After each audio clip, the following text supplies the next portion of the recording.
I'm Terry Gross. My guest, screenwriter, director, producer, and actor Tyler Perry grew up poor, but he's become a movie phenomenon. The most financially successful black man the American film industry has ever known, according to The New Yorker. He first developed his following on the African American theater circuit. By the time he released his first movie in 2005, Diary of a Mad Black Woman, his following was so large, the film premiered nationally at #1. Part drama, part comedy, it introduced his most popular character, Medea, to movie audiences. Medea, Mabel Simmons, is the matriarch of the family, and playing her requires Tyler Perry to completely transform himself. He's often shared his scenes with himself, since he's also played Medea's brother and her nephew. Perry's other films include Medea's Family Reunion, The Family That Prays, and Why Did I Get Married?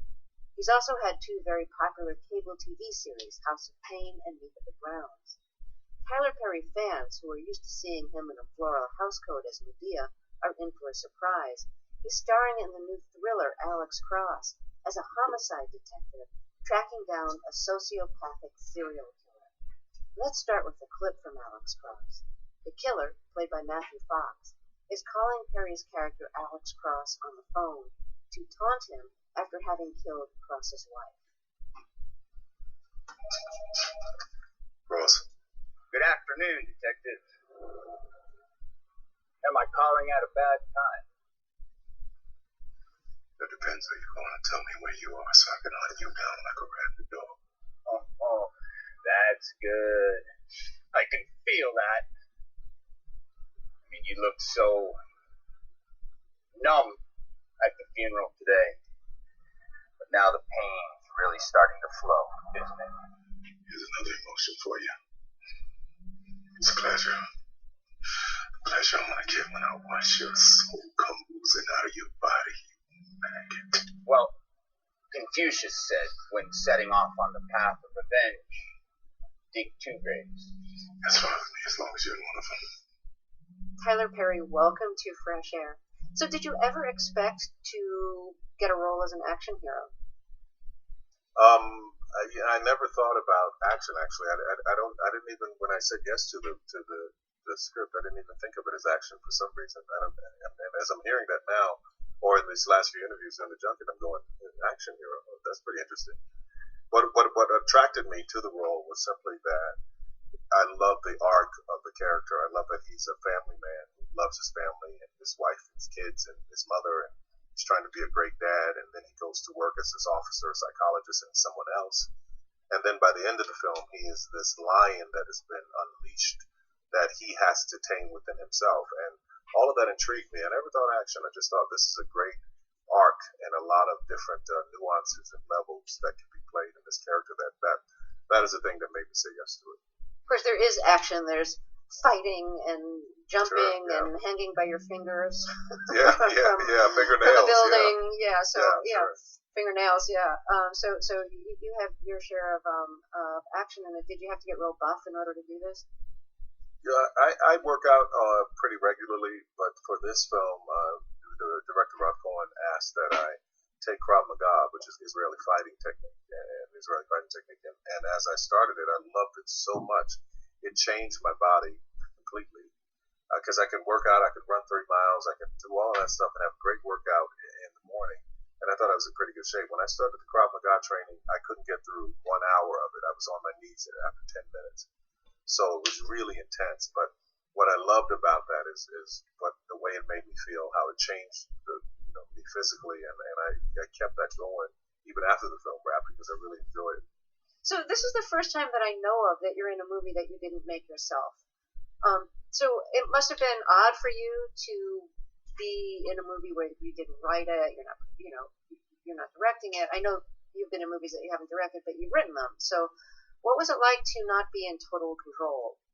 Oh, I rather enjoyed it, actually. This was a release for me. The first film that I did was Star Trek. I did a very small role in that because I hadn't been on anyone else's set, and I wanted to see how it went. So I spent time with J.J. Abrams on that, which I thought was great. So that let me know that I could do it. That was my little test for that. And for Alex Cross, this was a welcome vacation because it was great to just focus on the performance, take every bit of energy, that usually has to be divided into a million different areas into just acting. That was really wonderful and profound. So is this your ability to say, like, judge me as an actor? Like, yeah, I direct and write and produce and all that. I play, lots of roles in the films that I make, but here I'm just acting, just take me as an actor. I love the thought of that. I have been a person that I've done a lot of different things, and I never really think about anything other than how the audience will react and respond to it. So it's about what they think and how they're the only ones that I will take in the judgment of. You know what I mean? Because there's nothing there other than wanting me to succeed and celebrate what I'm doing. So let me ask you about your own movies, the ones that you make yourself. You often play three parts. Medea, who is an aunt to many of the characters in the movie, her brother, Joe, and Joe's son, who you also play, who is a lawyer. So let's talk a little bit about these parts. Let's start with Medea, who's your most famous character. Again, she's not in all your movies, but she's your most famous character. Why don't you describe her and how you created her? Medea is a cross between my mother and my aunt, and watching Eddie Murphy, the brilliant Eddie Murphy, do the clumps, I thought, man, maybe I should try my hand at a female character, and that's what came up. I thought I'd imitate the funniest people that I know, and she is exactly the PG version of my mother and my aunt, and I loved having an opportunity to pay homage to them. She's strong, witty, loving. Really, just like my mother used to be before she died. She would beat the hell out of you, but make sure the ambulance got there on time to make sure they could set your arm back. You know what I mean? Because the love was there inside of all of it. I know it sounds really strange, but that's that old school mentality. That's why I think the character is so popular, because a lot of people miss that type of grandmother. Everybody's so worried about being politically correct that she's no longer around. Medea in your movies wears these like loose-fitting house coats, like big 80s style glasses. Can you talk about